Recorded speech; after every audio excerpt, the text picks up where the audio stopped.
नमस्ते दोस्तों, आज हम बात करेंगे बच्चों के वैक्सीनेशन शेड्यूल के बारे में। कौन सी उम्र में कौन सा वैक्सीन जरूरी है और क्यों? ये एक ऐसी चिंता है जो हर नए माता पिता को होती है। हम सब चाहते हैं कि हमारे बच्चे स्वस्थ और खुश रहें।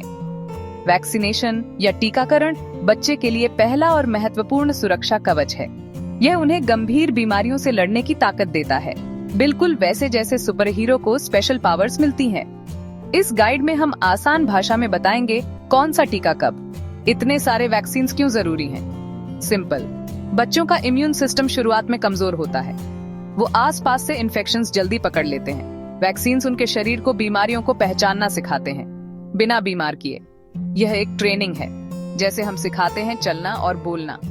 हर वैक्सीन एक नए दुश्मन से लड़ना सिखाता है। सही समय पर टीका लगने से इम्यूनिटी समय के साथ मजबूत होती है। सोचिए, जब हम पौधा लगाते हैं, पानी देते हैं, खाद डालते हैं, कीड़ों से बचाते हैं।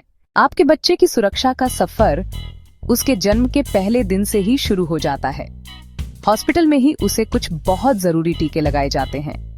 ये शुरुआती वैक्सीन्स उसके नाजुक शरीर को बाहरी दुनिया के खतरों से बचाने के लिए पहला शील्ड बनाते हैं।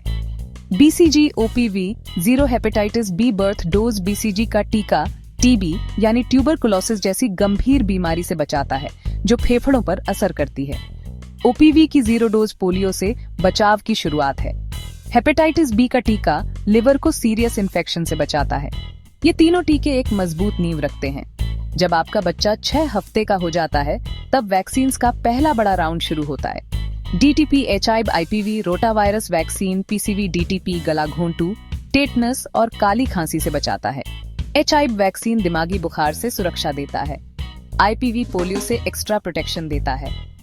रोटावायरस वैक्सीन बच्चों में होने वाले दस्त से बचाता है, जो डिहाइड्रेशन का बड़ा कारण बन सकता है। PCV वैक्सीन निमोनिया और कान के इन्फेक्शन से लड़ने में मदद करता है। इसके बाद 10 हफ्ते और 14 हफ्ते पर इन्हीं वैक्सीन के अगले डोज दिए जाते हैं। ये बूस्टर डोज की तरह काम करते हैं। जैसे किसी बिल्डिंग को मजबूत बनाने के लिए सीमेंट की कई लेयर्स लगाई जाती हैं, वैसे ही इन वैक्सीन के मल्टीपल डोज बच्चे की इम्यूनिटी को धीरे धीरे और मजबूत बनाते हैं। जब आपका बच्चा 6 महीने का हो जाता है, तो उसकी इम्यूनिटी को और स्ट्रॉन्ग करने का समय आ जाता है। इस उम्र में 2 इम्पोर्टेंट वैक्सीन दिए जाते हैं। पहला है इन्फ्लुएंजा वैक्सीन। यह मौसम के साथ आने वाले वायरल बुखार से बचाता है।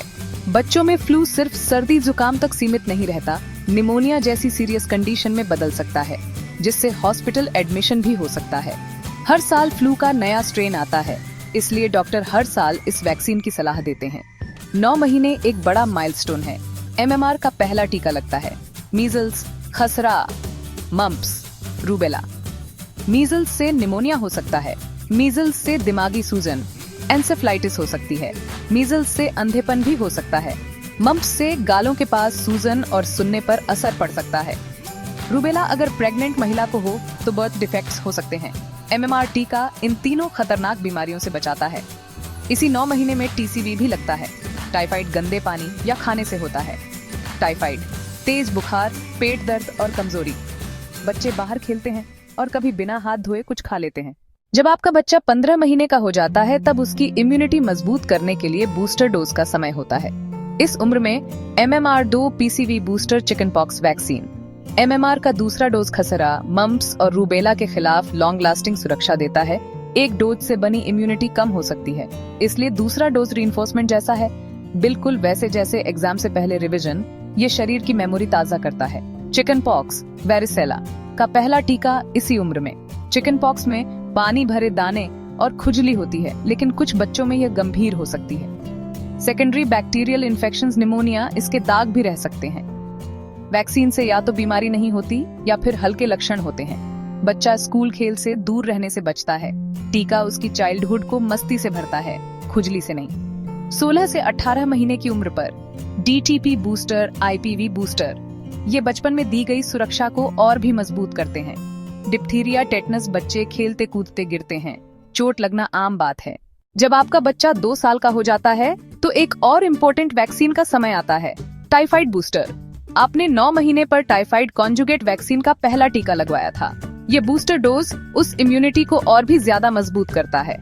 इस उम्र तक बच्चे बाहर का खाना शुरू कर देते हैं। इस उम्र तक बच्चे बाहर के पानी से भी एक्सपोजर होता है। और स्कूल या डे केयर जाना भी शुरू कर सकते हैं, जहां इन्फेक्शन का रिस्क बढ़ जाता है। इसके बाद अगला बड़ा वैक्सीनेशन राउंड 4 से 6 साल की उम्र के बीच आता है।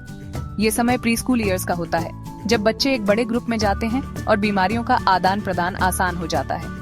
DTP booster, OPV booster, MMR तीसरा डोज। ये बूस्टर डोजे उन्हीं बीमारियों से बचाते हैं जिनके टीके बचपन में लगे थे। Diphtheria, tetanus, pertussis, polio, measles, mumps, rubella. इन वैक्सीन्स का मकसद स्कूल शुरू होने से पहले बच्चे की इम्यूनिटी को टॉप अप करना है। सोचिए, अगर आपके बच्चे का MMR वैक्सीन का कोर्स पूरा न हो और स्कूल में किसी दूसरे बच्चे को खसरा यानी मीजल्स हो। खसरा हवा के जरिए बहुत तेजी से फैलता है। आपका बच्चा आसानी से उसकी चपेट में आ सकता है, जिससे उसे हफ्तों तक स्कूल मिस करना पड़ सकता है और कॉम्प्लिकेशंस का रिस्क रहता है। लेकिन अगर उसका वैक्सीनेशन कंप्लीट है तो उसका शरीर इस वायरस से लड़ने के लिए पूरी तरह तैयार होगा। ये प्री स्कूल वैक्सीन्स आपके बच्चे को स्कूल लाइफ के लिए तैयार करते हैं। पढ़ना, लिखना, खेलना, दोस्त बनाना। वैक्सीनेशन का सफर 4 से 6 साल पर खत्म नहीं होता। जब आपका बच्चा 10 से 12 साल का होता है, तब उसे एक और बूस्टर डोज की जरूरत पड़ती है। इसे TDAP या TD वैक्सीन कहते हैं। टेटनस, डिप्थीरिया, पर्टुसिस यानी काली खांसी जैसे जैसे बच्चे बड़े होते हैं, उनकी स्पोर्ट्स और आउटडोर एक्टिविटीज बढ़ जाती है, जिससे चोट लगने और टेटनस का खतरा भी बढ़ जाता है। इसके अलावा इस उम्र में HPV यानी ह्यूमन पैपिलोमा वायरस वैक्सीन लगवाने की भी सलाह दी जाती है।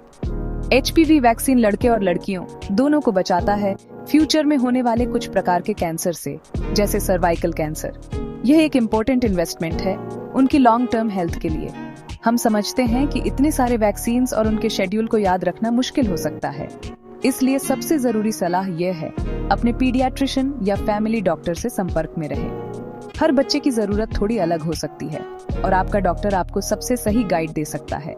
वो आपको एक वैक्सीनेशन कार्ड या चार्ट देंगे जिसमें हर टीके की डेट लिखी होती है। इस कार्ड को हमेशा संभाल कर रखें और हर विजिट पर अपने साथ ले जाएं। आप अपने फोन में रिमाइंडर्स भी सेट कर सकते हैं ताकि कोई भी अपॉइंटमेंट मिस न हो। डॉक्टर से अपने सारे सवाल पूछने में कभी न हिचकिचाएं, चाहे वो कितने भी छोटे क्यों न लगे। कभी कभी टीके लगने के बाद बच्चे को हल्का बुखार या इंजेक्शन वाली जगह पर थोड़ा दर्द हो सकता है। इससे घबराएं नहीं। आपका बच्चा एक स्ट्रॉन्ग, हेल्दी और हैप्पी लाइफ डिजर्व करता है।